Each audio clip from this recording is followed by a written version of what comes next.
مصنف ابن ابی شیبہ میں حضرت خزیمہ بن عبد الرحمن رضی اللہ تعالیٰ عنہ کی روایت موجود ہے کہ آپ فرماتے ہیں کہ حضرت سلیمان علیہ السلام کے پاس آپ کا ایک دوست بیٹھا تھا، تو حضرت اسرائیل علیہ السلام تشریف لائے، اس کو غور غور سے دیکھنے لگے، پھر وہ تشریف لے گئے، تو بعد میں وہ شخص آپ سے عرض کرنے لگا حضور یہ مجھے گھور کے دیکھ رہے تھے، لگتا ہے میری موت کا وقت آ گیا، تو آپ اس طرح کریں ہوا کو حکم دے مجھے ہند پہنچا دے۔ یہاں کا روایت میں یوں ہے کہ حضور ویسے ہی میرا دل کر رہا ہے مجھے آپ ہوا کو حکم دے کہ ہند پہنچا دے۔ حضرت سلیمان کا حکم چلتا تھا، ہواؤں کو حکم دیا، وہ ہند پہنچ گیا۔ وہ شخص ہوائیں اڑا کے اس کو ہندوستان لے گئیں، وہ مقام جہاں وہ جانا چاہتا تھا وہاں جب وہ پہنچ گیا، کچھ دنوں کے بعد حضرت اسرائیل علیہ السلام تشریف لائے، حاضر بارگاہ ہوئے، تو جناب سلیمان علیہ السلام نے فرمایا کہ کیوں گھور کے دیکھ رہے تھے؟ تو عرض کرنے لگے حضور میں اس لیے گھور کے دیکھ رہا تھا کہ مجھے تو حکم ہے کہ تھوڑی دیر کے بعد اس کی روح ہند میں قبض کرنی، اور یہ یہاں گھوم رہا ہے، تو اتنا لمبا سفر ہے تو یہ پہنچے گا بھی کیسے؟ لیکن مجھے حکم ہے، مجھے امر ہے، تو میں تو ہند کی طرف سفر کرنے لگا، لیکن جب میں گیا تو مجھ سے پہلے وہاں موجود تھا۔ حضرت سلیمان علیہ السلام کہنے لگے تیرے جانے کے بعد اس نے مجھ سے کہا، تو گھوڑے پہ، اونٹ پہ، پیدل تو جا نہیں سکتا تھا، تو میں نے ہوا کو حکم دیا تو اسے لے گئی۔ اس بات کو اور مضبوط کرتی ہے میرے نبی پاک صلی اللہ علیہ وسلم کی وہ حدیث جو صحیح مسلم میں موجود ہے، جو بخاری میں موجود ہے، جو مسند امام احمد بن حنبل میں موجود ہے۔ انس بن مالک رضی اللہ تعالیٰ عنہ فرمانے لگے کہ بدر کی رات نبی پاک صلی اللہ علیہ وسلم نے نشان لگائے تھے، نشان لگائے تھے، فرمایا فلاں کافر یہاں مرے گا، فلاں یہاں مرے گا، فلاں یہاں مرے گا۔ حضرت انس بن مالک رضی اللہ تعالیٰ عنہ فرماتے ہیں جہاں حضور نے چھڑی سے نشان لگایا تھا قطعاً ایک کافر نے وہاں سے تجاوز نہیں کیا، اسی جگہ اس کی موت آئی، وہ وہیں مرا جہاں حضور نے کہا تھا۔ تو موت کا وقت بھی مقرر ہے، موت کی جگہ بھی مقرر ہے، موت کو یاد کرنے کا بھی حکم ہے،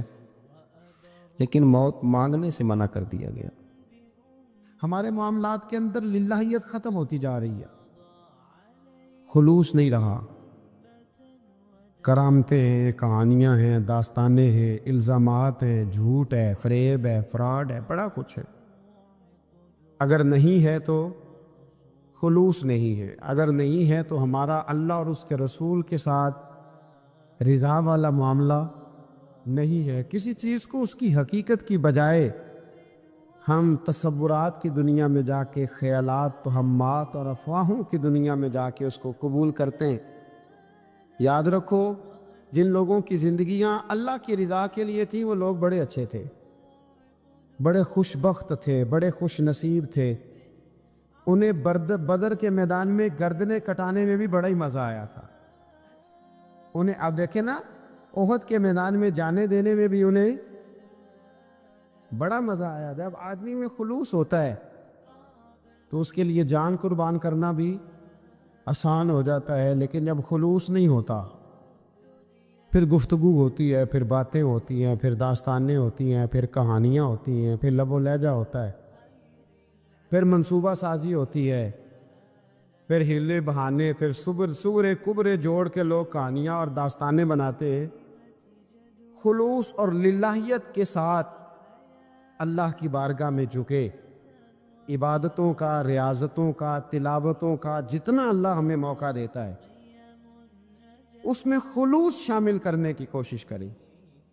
للہیت شامل کرنے کی کوشش کریں، اللہ کی رضا شامل کرنے کی کوشش کریں۔ ہمارے آج کل کے جتنے امور ہیں ان امور کے اندر دنیا داری غلبہ کرتی چلی جا رہی، ہر کام میں دنیا داری کی آمیزش ہو جاتی ہے، نہ چاہتے ہوئے بھی، نہ ارادہ کرتے ہوئے بھی، بہت ساری جگہوں پہ، اور دنیا داری اتنی غالب ہو گئی ہے کہ دنیا ہی دنیا نظر آنے لگ گئی ہے، دنیا ہی دنیا، یعنی کوئی چیز کیمرے کی آنکھ سے چھپ نہیں پا رہی، کوئی بات ایسی نہیں جس پر لوگوں کی نظریں نہ ہوں، کوشش کریں۔ اور عجیب بات یہ ہے کہ دنیا داری ہو، دولت ہو تو اس کو چھپا کے رکھا جاتا ہے، اور دین کی کوئی بات ہو اس کو نشر کرنا ضروری سمجھا جاتا ہے تاکہ لوگوں کو میرے تقوی اور میری پرہیزگاری کی خبر جلدی جلدی مل جائے۔ چھوڑے ریاکاریاں، چھوڑے تصنع، کوئی بھی کام کریں تو پہلے دل سے فتویٰ پوچھیں،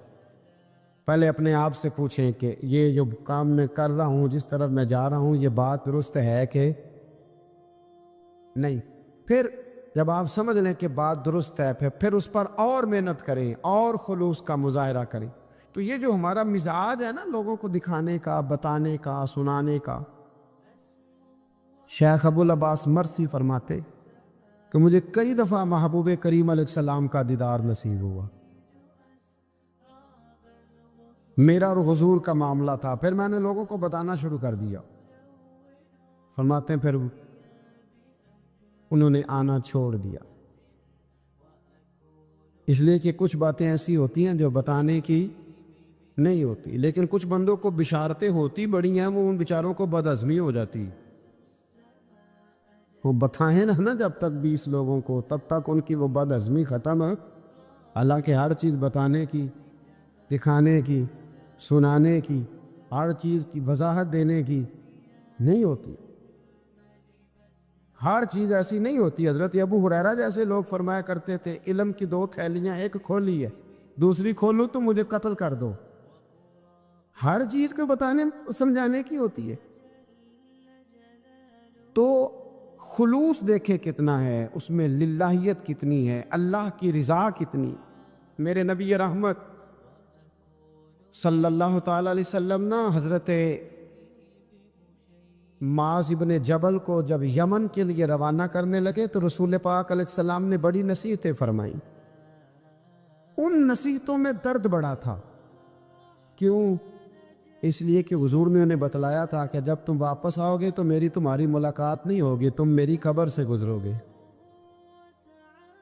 ملاقات نہیں ہوگی۔ تو وہ جو نصیحتیں تھیں نا اس موقع پر جب آپ گویا کسی سے آخری ملاقات کر رہے ہوتے، ان نصیحتوں کے اندر جو حسن ہوتا ہے، کمال ہوتا ہے، وہ تو جاتے جاتے کی بات، لے سجنا اساں توڑ نہیں پائی تے جان ہی دتی راہ تیرے، وہ جو جاتے جاتے کی گفتگو ہوتی ہے، وہ جو انداز ہوتا ہے، بڑا کمال ہوتا ہے، اور اس کی گہرائی اور گہرائی کو وہ سمجھ سکتا ہے جس کو وہ لمحے میسر آتے، جو اس وقت اس مقام پہ کھڑا ہوتا ہے۔ حضرت معاذ ابن جبل رضی اللہ تعالیٰ عنہ تڑپ کے روئے کہ حضور کیا فرما رہے ہیں؟ حضور کوئی خاص نصیحت تو نبی پاک نے بڑا کچھ فرمایا، ایک جملہ حضور نے یہ کہا، معاذ عمل جتنا بھی کرنا خلوص کے ساتھ کرنا، اور محبوب نے فرمایا تیرا خلوص کے ساتھ کیا ہوا تھوڑا عمل بھی رب کی بارگاہ میں زیادہ بنا کے تیرے لیے ذریعہ نجات بن جائے گا۔ جتنا بھی کرنا خلوص کے ساتھ کرنا، بولیے خلوص کے ساتھ کرنا، للہیت کے ساتھ کرنا، اس کے اندر کوئی کمزوری نہ آنے پائے، للہیت کے ساتھ، خلوص کے ساتھ، رواداری کے ساتھ، پیار کے ساتھ کر۔ میرے بھائیوں، یہ سمجھنے کا مقام ہوتا ہے کہ جب ہم اللہ اور اس کے رسول صلی اللہ علیہ وسلم کی رضا کے لیے کوئی عمل کرتے ہیں تو اس کا بھی ہمارے دل کو پتہ ہوتا ہے، اور جب اندر ریاکاریاں ہوتی ہیں تو ہمارے دل کو اس کا بھی پتہ ہوتا ہے۔ ہمیں دونوں باتوں کی خبر ہے۔ اب ہمیں خود سوچنا ہے، ہمیں خود فکر کرنی ہے، غور کرنا ہے کہ ہمارا انداز۔ ایک بزرگ تھے امام غزالی نے لکھا ہے، انہوں نے 7 سال پورے 5 نمازیں جماعت کے ساتھ پڑھی اور پہلی صف میں تکبیر اولیٰ کے ساتھ پڑھی۔ 7 دن نہیں پوری پڑھی جاتی 5 نمازیں پہلی صف میں پہلی تکبیر کے ساتھ۔ تکبیر اولیٰ کہتا ہے امام نے اللہ اکبر کہا پہلی تکبیر میں تو ہم نے بھی ساتھ ہی اللہ، پہلی صف میں 7 سال تک 5 نمازیں تکبیر اولیٰ سے، بہت بڑا کارنامہ ہے، بہت بڑی بات ہے۔ مطلب بندہ یہاں سے اٹھ کے آتے، وضو کرتے، کوئی معاملہ آ گیا، کوئی مطلب اس کو حاجت ہو گئی استنجا وضو کی، تو وہ ٹائم نکل جاتا ہے، کئی دفعہ ایسے ہوتا ہے۔ 7 سال پورے نماز پڑھی، تو کہتے ہیں 7 سال کے بعد نا ایک دن 8واں سال لگا ہوا تھا، تو بزرگ فرماتے ہیں میں ذرا لیٹ ہو گیا، تکبیر اولا تو مل گئی پر پہلی صف نہ ملی، تیسری صف میں جگہ ملی۔ بزرگوں کے تقوی دیکھیے گا، فرماتے تیسری صف میں نے نماز پڑھی تو میرے دل کے اندر خیال آیا یار لوگ کیا سوچیں گے کہ اتنا اچھا اس کا ریکارڈ تھا، پہلی صف میں یہ نماز پڑھتا تھا تو آج تیسری صف میں لوگ کیا سوچیں گے۔ فرماتے ہیں جب یہ لفظ زبان پہ آیا تو میرا ضمیر بول پڑا، جب یہ سوچ دل میں آئی تو میرا اندر تڑپ اٹھا، چھم چھم میرے آنسو نکلنے لگے، میں رویا۔ اور فرماتے ہیں لوگ چلے گئے اور میں نفل پڑھتا روتا رہا۔ میں نے کہا اللہ مجھے یوں لگتا ہے وہ 7 سال تک پہلی صف میں جو نمازیں پڑھتا رہا وہ تو لوگوں کو دکھانے کے لیے پڑھتا رہا۔ فرماتے میں نے 7 سال کی نمازیں قضا پڑھی، قضا نمازیں پڑھی، اس لیے کہ مجھے سمجھ آئی کہ وہ نماز اللہ کی رضا کے لیے نہیں تھی، وہ تو بندوں کو ریکارڈ بنانے کے لیے تھی۔ میں نے وہ 7 سال کی نمازیں قضا پڑھی، اور فرماتے ہیں اب دوبارہ سے جب میں جاتا ہوں تو پھر میں اپنے دل پہ غور کرتا ہوں کہ پہلی صف تکبیر اولا پر یہ بتا نیت کیا ہے، یہ بتا کہ تیرا ارادہ کیا ہے۔ شیخ سعدی فرمایا کرتے تھے تیرے وجود کا قبلہ تو سیدھا ہے، دل کے قبلے کی بھی بات بتا۔ حضرت موسیٰ کلیم اللہ علیہ نبینا علیہ الصلوۃ والسلام پر اللہ کریم نے وحی فرمائی کہ اے موسیٰ،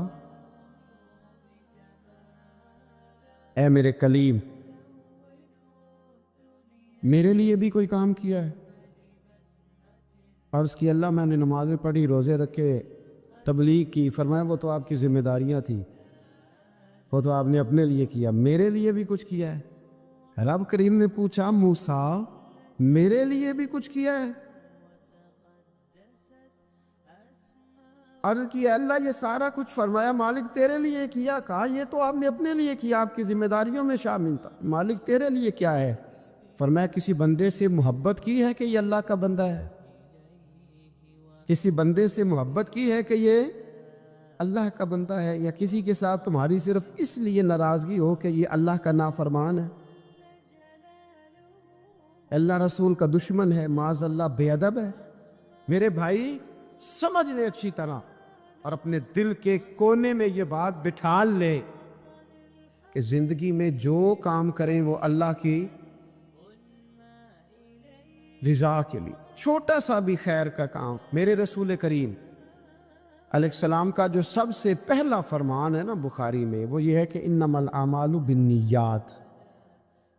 تیرے عمل کا دار و مدار تیری نیت پر ہے، تیرے ارادے پر ہے۔ بنیاد تمہاری نیت ہے، بنیاد یہ ہے کہ تمہارا اندر سے اس کام کے لیے ذوق کیا ہے، شوق کیا۔ اگر وہ بنیاد مضبوط ہے تو پھر عمل کی جو آپ چھت ڈالیں گے وہ ساری چھت بھی مضبوط ہے، لیکن اگر ارادے کچے ہیں، کمزور ہیں، سازشیں ہیں، رنجشیں ہیں، اندر معاملات گڑبڑ ہیں، تو پھر کبھی دیواریں مضبوط ہو سکتی، نیتیں اچھی کریں۔ بڑی سادی مثال، بڑی صاف ستھری، مولا کائنات شیر خدا حضرت علی المرتضیٰ کرم اللہ تعالی وجہ الکریم نا، آپ ایک جگہ جنگ لڑنے کے لیے گئے، جہاد ہو رہا ہے۔ عرب کے جو لوگ ہوتے تھے وہ دشمن کو سزا بڑی سخت دیتے تھے، بعض لوگ مطالبہ بھی کرتے ہیں نا سخت سزا کا۔ ہمارا سرائکی کا ایک شاعر ہے، وہ کہا کرتا ہے دے تانگی ساڑھی زندگی تو تے دے سخت سزا تیری جان چھٹے، ساکو مار نہ شاکر کستاں وچ یک لخت مکا تیری جان چھوٹے۔ عرب کے لوگ نا سخت سزا دیتے تھے، سخت، وہ اذیت دیتے، کبھی انگلی کاٹ دیتے، کبھی ہاتھ کاٹ دیتے۔ مختار سقفی نے جب امام علی مقام رضی اللہ تعالیٰ عنہ کے قاتلوں کو قتل کیا تو زیادہ تر کی گردنیں نہیں کاٹی تھی، بلکہ اس نے ہاتھ پیر کاٹ کے لوگوں کو جنگلوں میں پھینک دیا تھا، تڑپ تڑپ کے لوگ مر گئے۔ اسلام اس اذیت کا قائل ہے۔ اہل عرب اذیت دیتے تھے، بلکہ دشمن جب نڈھال ہو کے گر جاتا تھا نا تو اس پر گھوڑے دوڑا دیتے تھے،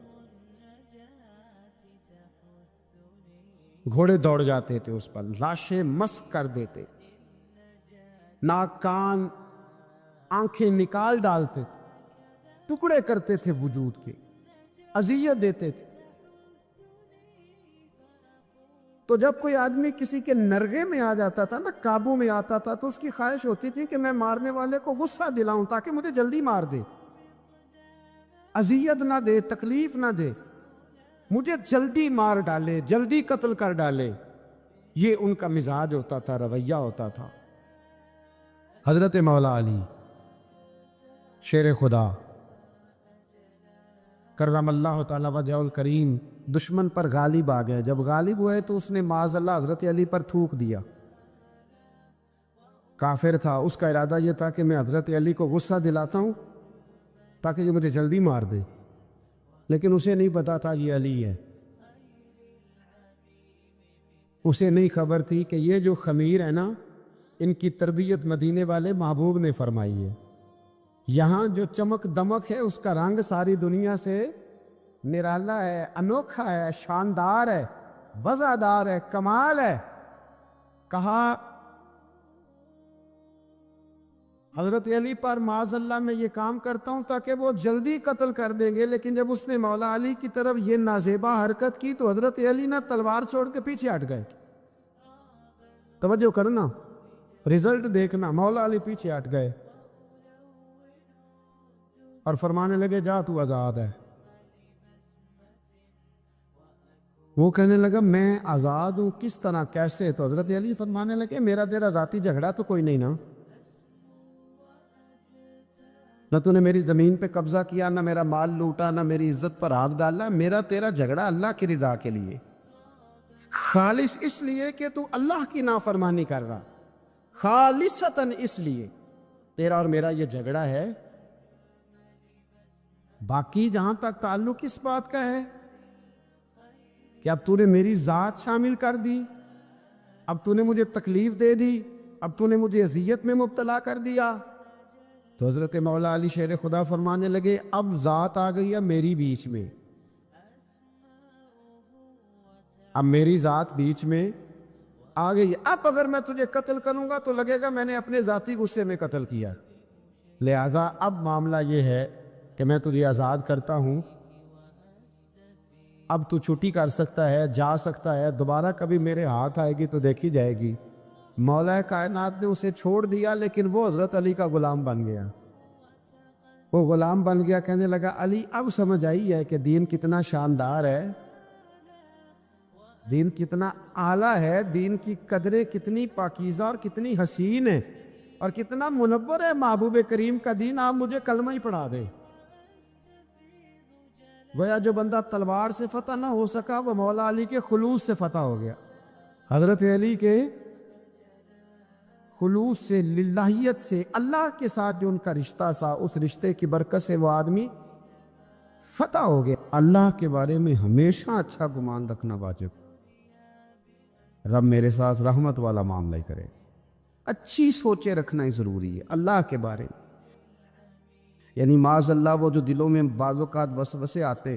کہ اس کو اتنا مل گیا تو مجھے نہیں ملا، وہ جو شیطان اس قدر زیادہ وسوسہ انگیزی کرتا ہے، تو یاد رکھیں رب کے بارے میں ہمیشہ اچھا گمان رکھنا ضروری، اور جو نیک اور صالح مومن ہو اس کے ساتھ اچھا گمان رکھنا مستحب ہے، آپ کو اجر ملے گا اچھا گمان رکھنا۔ اور کچھ گمان حرام بھی ہیں، جیسے اللہ تعالیٰ کے ساتھ معاذ اللہ کسی نے برا گمان رکھا، نیک مومن کے بارے میں کسی نے برا گمان رکھا، بری سوچ رکھی، تو یہ حرام ہے۔ ہاں کچھ لوگ ایسے ہیں جن کے بارے میں صرف اتنا کہا گیا کہ ان کے بارے میں تمہارے ذہن میں اگر کوئی بری سوچ آتی ہے تو وہ ٹھیک ہے، لیکن تشہیر اس کی بھی نہ کرنا۔ ایک بندہ اعلانیہ گناہ کرتا ہے، اعلانیہ، تو آپ کے دل میں اگر یہ بات آ جاتی ہے کہ یار اس نے کیوں معاذ اللہ شراب خانے سے یہ نکلا، اس نے کیوں رشوت لی، آپ اس کے بارے میں اگر یہ گمان کرتے ہیں تو یہ گمان جائز ہے، لیکن اس کو بھی آپ تبلیغ کریں گے۔ ہاں اگر کسی کو بتانا ہے تو صرف اس شخص کو بتا سکتے ہیں کہ جس کو آپ اس کے شر سے بچانا چاہتے ہیں، کہ اگر یہ اس کے قریب جائے گا تو اس کے شر کا شکار ہو جائے۔ باقی لوگوں کے ساتھ اچھا گمان رکھنا، رویوں کو ہمیشہ مثبت رکھنا، مثبت۔ نبی پاک صلی اللہ تعالیٰ علیہ وسلم نے نا ہمیشہ اپنا رویہ جو ہم تک پہنچایا، جو کریم محبوب علیہ السلام نے ہمیں تبلیغ فرمائی، تو حضور کا رویہ بڑا مثبت ہوتا تھا، بڑا مثبت رویہ۔ میدان احد کے اندر کفار معاذ اللہ ٹوٹ پڑے حضور علیہ السلام پر حملہ کرنے کے لیے، بڑی تکلیف پہنچائی، حضور کے مقدس وجود سے خون بھی نکلا، حضور کے محبوب ترین چچا کو شہید بھی کیا، جو ان سے بن پڑتے تھے وہ ظلم کیے، لیکن جب عرض کیا گیا نا یا رسول اللہ صلی اللہ علیہ وسلم دعا کر دیں یہ تباہ ہو جائے،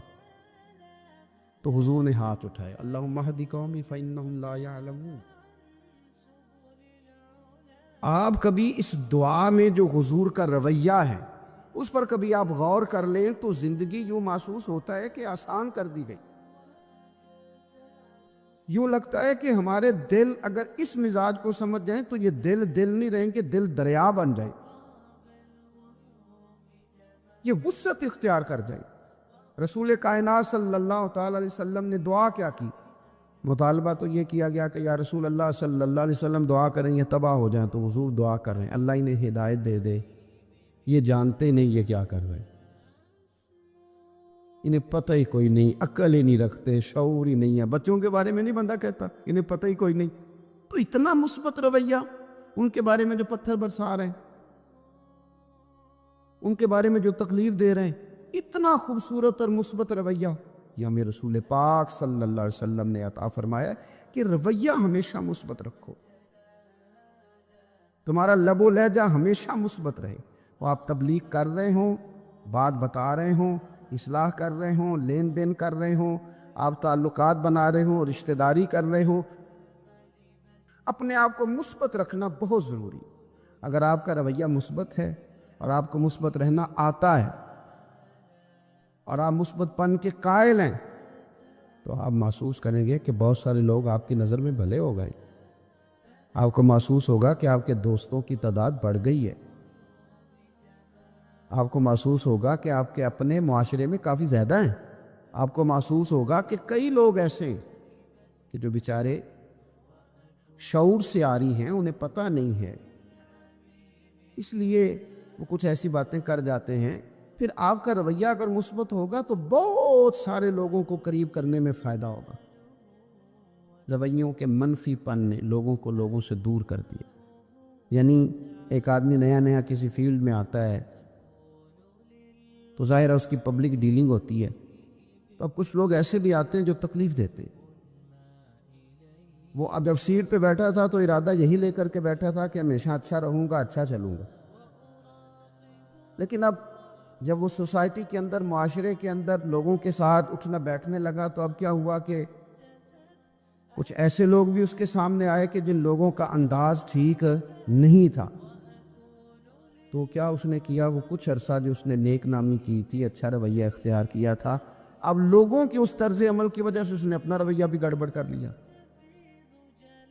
بھئی میرے پاس جو سائلین آتے ہیں وہ بندے ٹھیک نہیں ہیں، وہ جناب جو لوگ مقدمہ درج کرانے آتے ہیں آپ کو پتہ ہی نہیں وہ جھوٹ کتنے بولتے ہیں۔ بھئی آپ کو آپ کا دین یہ کہتا ہے کہ اگر سامنے والا جھوٹ بول رہا ہے تو آپ بھی جواب میں جھوٹ بولیں گے؟ آپ تو اپنے رویے کو اچھا رکھیں کہ مثبت رکھیں، آپ مثبت رہیں گے تو ماحول بڑھے گا۔ حضرت صفوان بن امیہ رضی اللہ تعالیٰ عنہ ارشاد فرماتے ہیں، دیکھیں کتنے سچے لوگ تھے، کتنے سچے۔ آپ فرماتے ہیں کہ میرے دل میں نا نبی پاک صلی اللہ علیہ وسلم کے بارے میں معاذ اللہ ثم معاذ اللہ،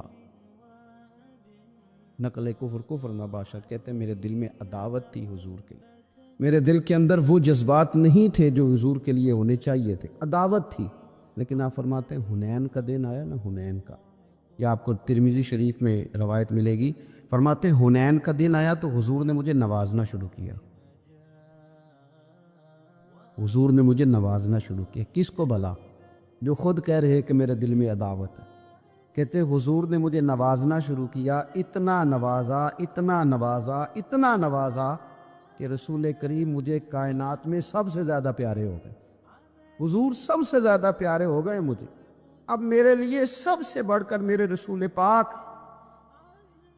صلی اللہ علیہ وسلم کی ذات ہے مکھ چند بدر شاشانی ہے، متھے چمک دی لاٹ نورانی ہے، کالی زلف تے اکھ مستانی ہے، مخمور اکھی ہیں مد بریاں سبحان اللہ۔ ماں اجمل کا ماں احسن کا ماں اکمل کا، کتھے مہر علی کتھے تیری ثنا۔ عزیز بھائی، رسول پاک صلی اللہ تعالیٰ علیہ وآلہ وسلم محبوب ہو گئے۔ حضرت صفوان بن امیہ رضی اللہ تعالیٰ عنہ کی اگر آپ بات کو سمجھیں نا، تھوڑا کھول کے دیکھیں تو فرماتے ہیں میرا تو رویہ ٹھیک نہیں تھا نا، میں تو اندر لے کے گیا تھا نا، عداوت چھپی ہوئی تھی، لیکن کریم رسول نے جب دینا شروع کیا تو حضور کا رویہ کریمانہ تھا۔ یہ نہیں کہتے کہ میں نے لفظوں سے کچھ بولا، اندر کی جو داستان تھی نا، اندر جو میرے رٹا تھا، وہ رسول پاک کی اداؤں نے ٹھیک کر دیا، حضور کے رویے نے ٹھیک کر دیا۔ اس پر تبلیغ نہیں کرنی پڑی، اس پر بحث نہیں ہوئی،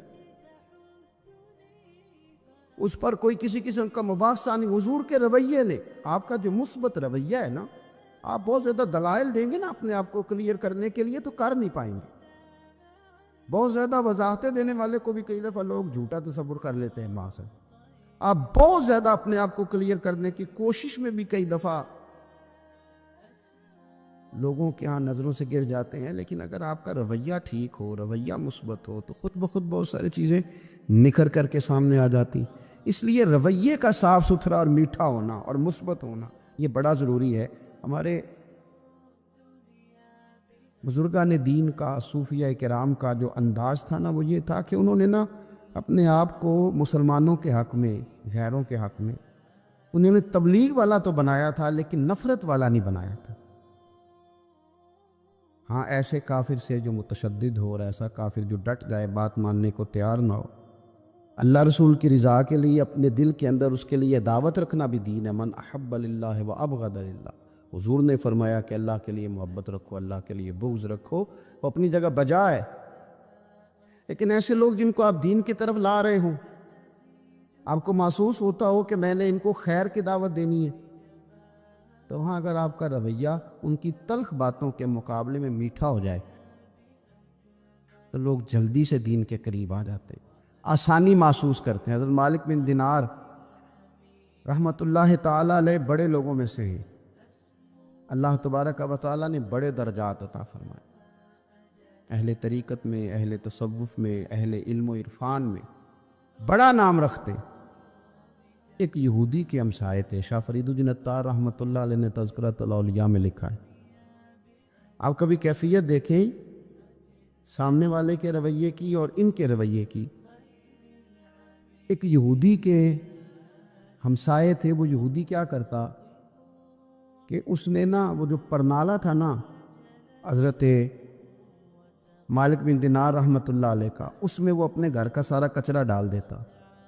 ساری گندگی ڈال دیتا، بول و براز ڈال دیتا، پخانہ و پیشاب ڈال دیتا۔ اب یہ کتنی مطلب یہ کہ تلخ بات ہے، اور کتنی انسانی طبیعت پر یہ بات گراں گزرتی، کتنا یہ سخت مسئلہ ہے۔ حضرت اس کے ہمسائے تھے، وہ روز یہ کام کرتا کہ آپ کے پرنالے سے نا وہ روزانہ گندگی پھینکتا۔ اس نے حد کر دی تنگ کرنے کی، یہ اس کا رویہ تھا نا۔ اب جب اس نے پوری شرارت کر لی اور جس قدر اس کے پاس تیل تھا آگ جلانے کو، اس نے سارا ہی ڈال لیا، جو بن سکتا تھا اس نے کر لیا۔ اب تنگ آ گیا نا جب کہ یار یہ تو بولتے ہی نہیں، تو مالک بن دینار رحمۃ اللہ علیہ سے ملا اور ملاقات کر کے کہنے لگا، وہ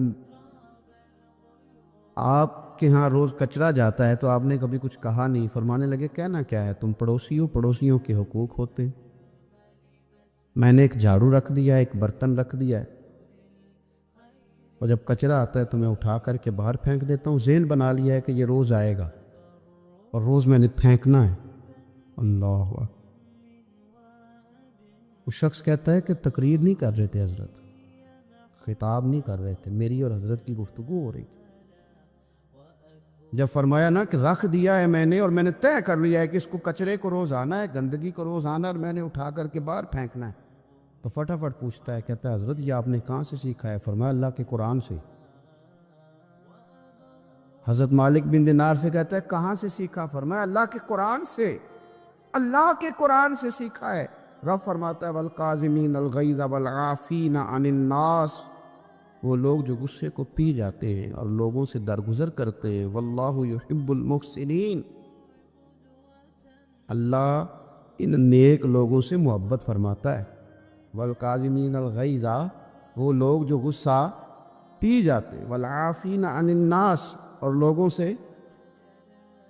درگزر کرتے ہیں، واللہ یحب المحسنین، اللہ ان نیکوں کاروں سے محبت کرتا ہے۔ میں نے یہ رب کے قرآن سے سیکھا ہے کہ غصہ پی جانا ہے، لوگوں کو معاف کرنا ہے، تاکہ رب تو پیار کرے نا۔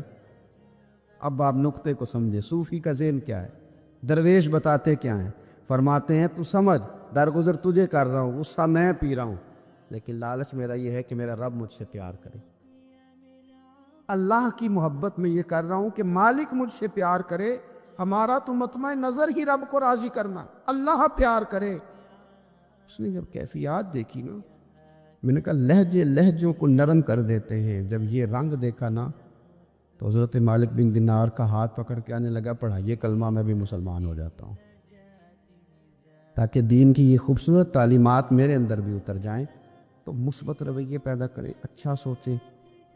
معاشرے کے اندر، سوسائٹی کے اندر جیسے جیسے لوگوں کی طبیعتوں کے اندر، مزاجوں کے اندر اور رویوں کے اندر منفی پن زیادہ آتا ہے، لوگ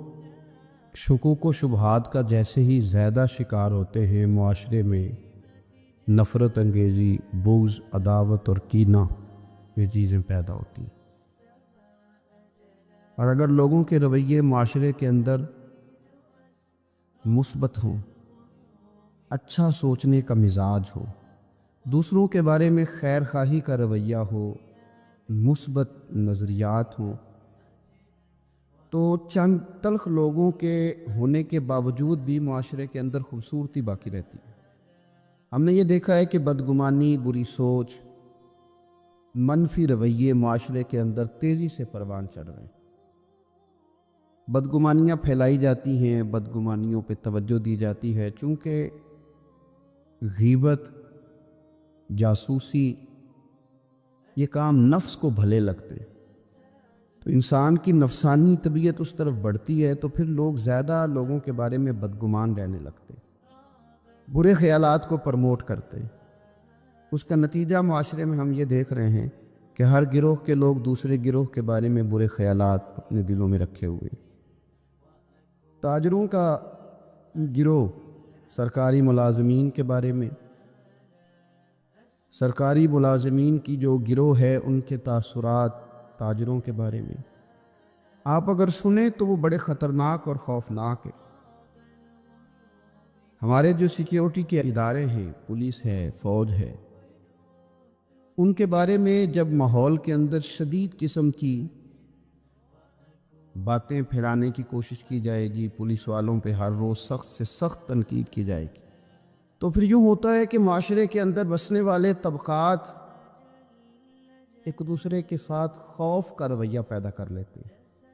ہم نے ہر گروہ کے بارے میں چونکہ منفی چیزیں معاشرے کے اندر دی ہیں،